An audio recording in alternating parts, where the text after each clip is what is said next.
So, by these three examples, it has been proven that at times you need to be physical in that place. So, in the same manner, intercessors must be stationed close to the White House to pray. And then this angel asked me a question which I have never ever thought such a thing biblically. He asked me, do you want vision? Where are they? You know, one common mistake that has been made is,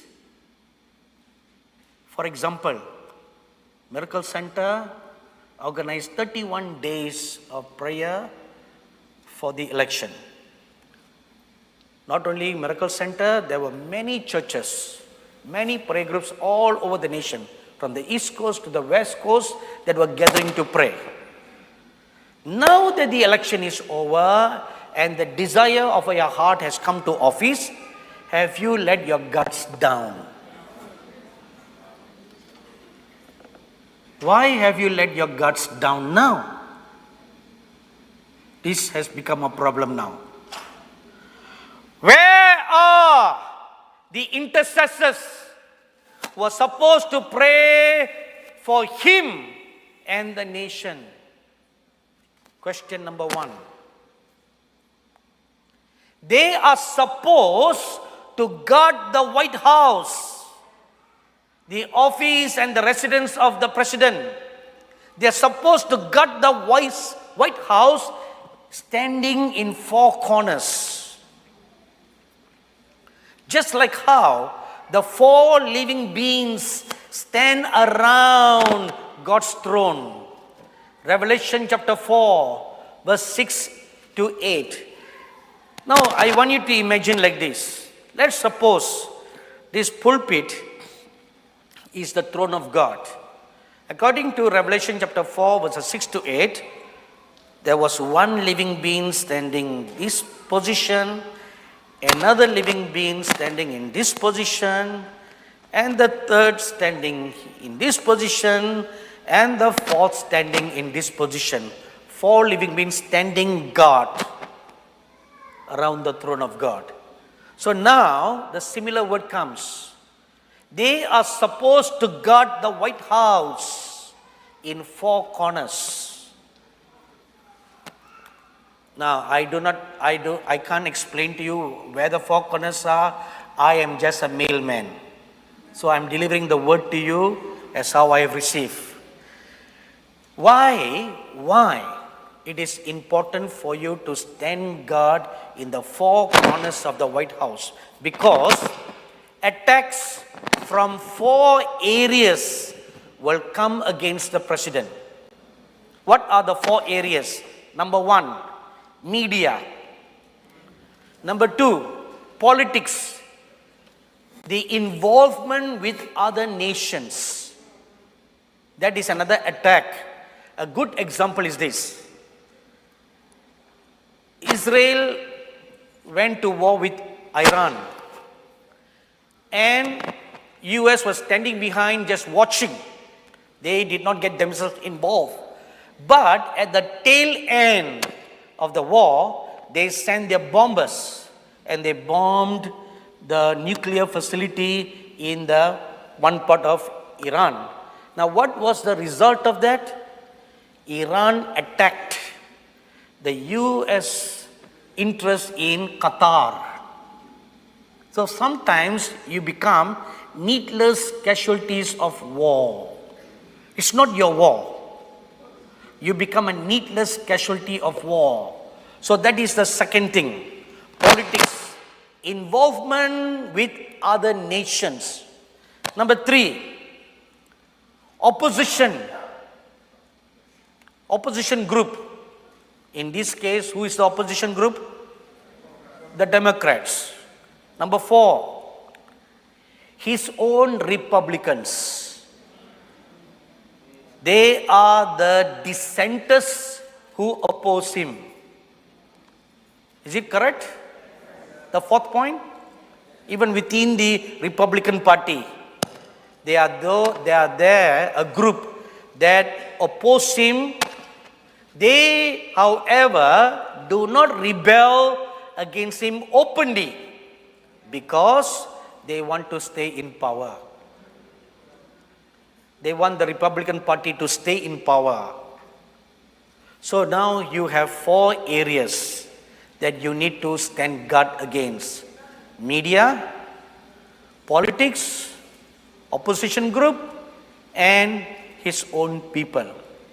So you need to pray, stand guard in the 4 corners of the White House, meaning protect the 4 areas of the White House so that the White House is not attacked. Some years ago, I saw a movie called Olympus Has Fallen. Have you seen? It's a fictional movie of the White House being attacked. Then after that, the following year, London has fallen. When I was small, we used to sing, London Bridge is falling down, falling down, falling down. London Bridge is falling down, my fair lady. Oh, very good. So you all remember these nursery rhymes. So when I saw the movie, I thought, oh my God, I have been a part for London to fall by singing that nursery rhyme day by day by day. Now literally London has fallen down. Now there's another new movie. I just saw the trailer. 2 states, 2 heads fallen down. That is London and the US together. So, you want to pray for the White House, where the president is, where the movers and shakers of power are, to be protected from the 4. What are the 4? Number 1? Number 2? Number 3? Number 4?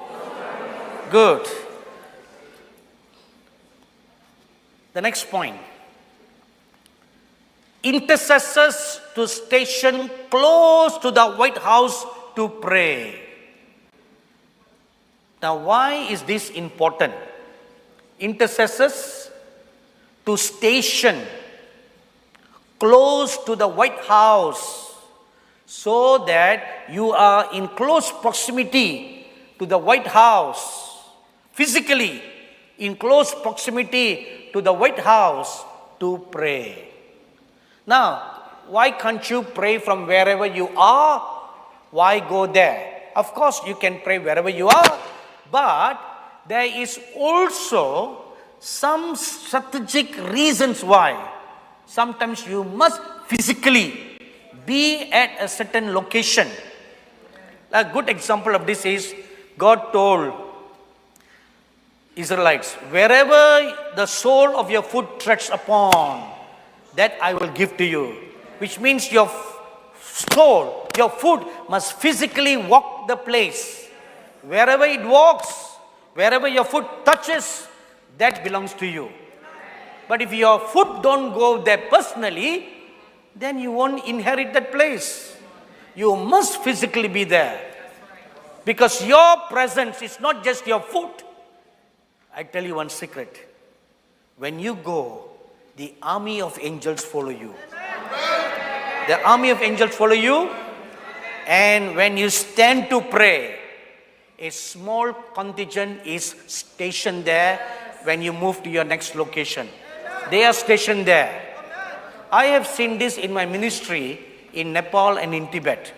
That's the strategy the Lord gave me. He said, wherever you go, whichever strategic place I show you, stand there, lift up your hands and pray and command the angelic army to be stationed there. Then go on to the next destination. This I've seen in my own ministry. The warfare strategies that the Lord had given to me. Now, such a principle is found in several examples in the Bible. Queen Esther was strategically positioned in the Persian Empire. She was a Jew, but her identity was hidden And she became a Persian overnight, and she won the first Miss Persian contest. That's what it is, right? That was where they got the idea of Miss World and Miss Universe from. It's all from Persia. So Esther was crowned the first queen, and she was in the court. Why? For such a time as this. Her entire mission was not to be the queen, to save the Jewish people. For such a time as this. Esther chapter 4 verse 16.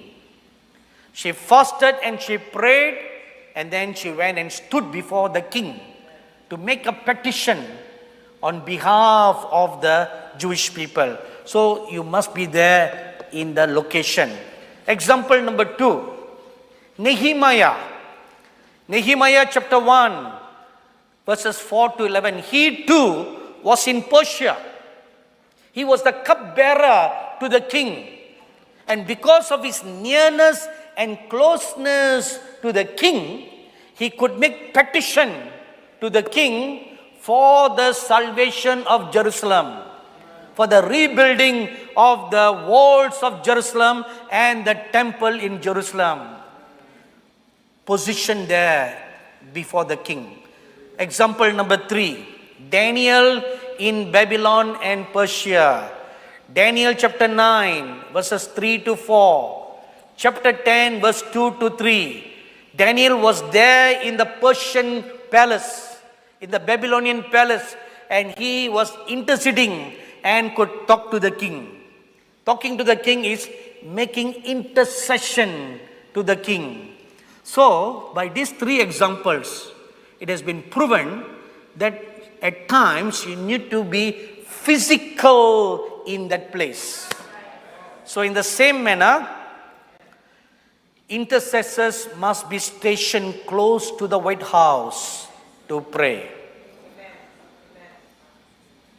And then this angel asked me a question which I have never ever thought such a thing biblically. He asked me, do you want to know why Miriam, unlike Aaron, did not do much public ministry?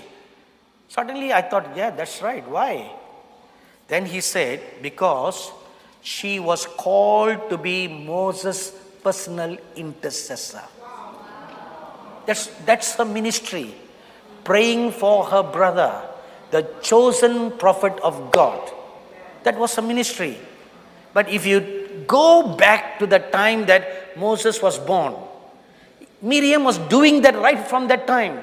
She was just about 12 years old. And when the mother laid him in the river, this 12-year-old girl walked by the river bank where the river was infested with crocodiles. And she walked by the river to make sure no crocodile will come to swallow that basket where her little brother was. And she had determined in her heart, if ever any crocodile came near, she would jump into the river, fight the crocodile like Crocodile Dundee, and kick the crocodile and save her brother. 12-year-old girl had such boldness. That was her mission. A personal, and an intercessor is a protector. A protector.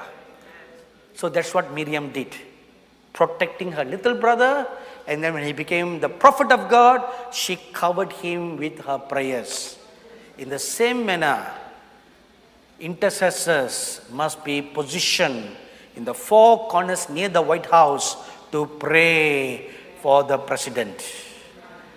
Pray for the 4 points. What are they? 1, 2, 3, 4 dissenters within the group. The next point. The church should dedicate 3 days in a month to fast and pray for the president.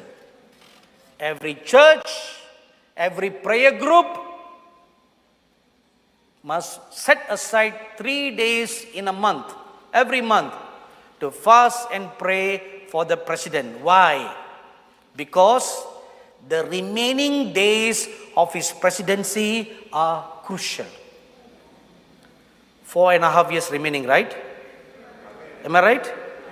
Oh, 3.5. Oh, you are under 4 years cycle. We are under 5 years. So 3.5 years. The remaining days of his presidency are crucial. Why? 3 reasons. Number 1, further attempts to assassinate him will be made.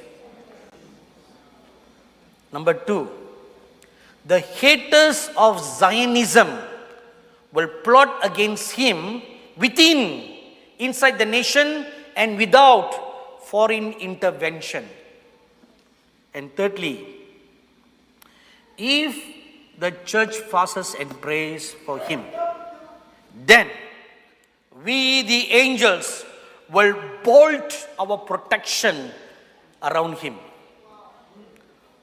You know, the word bolt means tighten. Tighten so tight that no demon, no matter how small it is, like the size of an ant or cockroach or mosquito, can pass them to touch the president.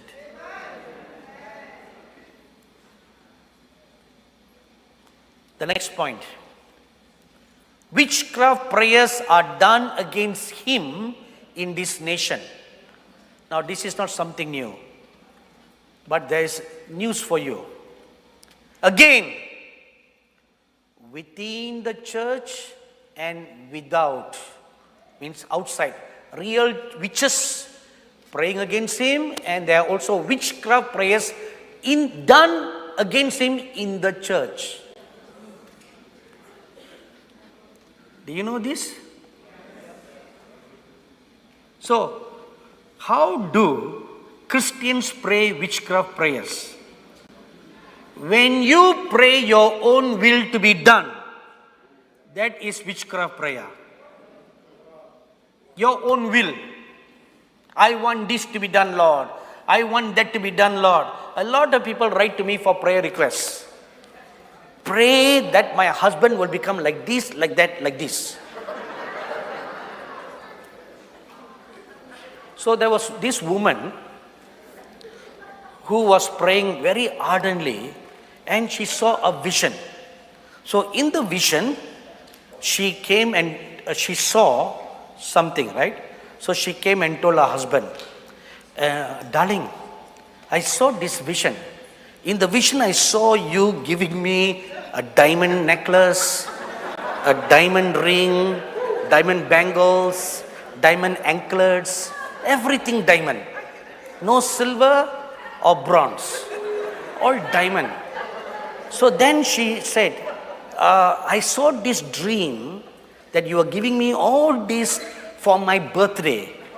Then she asked him, so what do you think this means? So the husband said, all right, okay, honey, I know. Wait till your birthday comes. Then you will get the interpretation. So when her birthday came, he presented her a gift. She was so excited because what's going to be inside? Necklace, diamond ring, diamond bangles, diamond anklets, right? When she opened the cover, she was shocked. You know what? It was a book. How to interpret dreams and visions.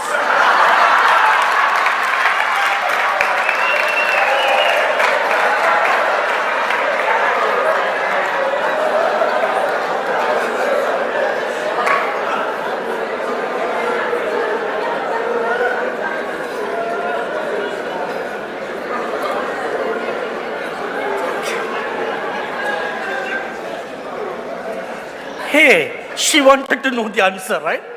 She wanted to know what it means. So he got a book, how to interpret visions and dreams.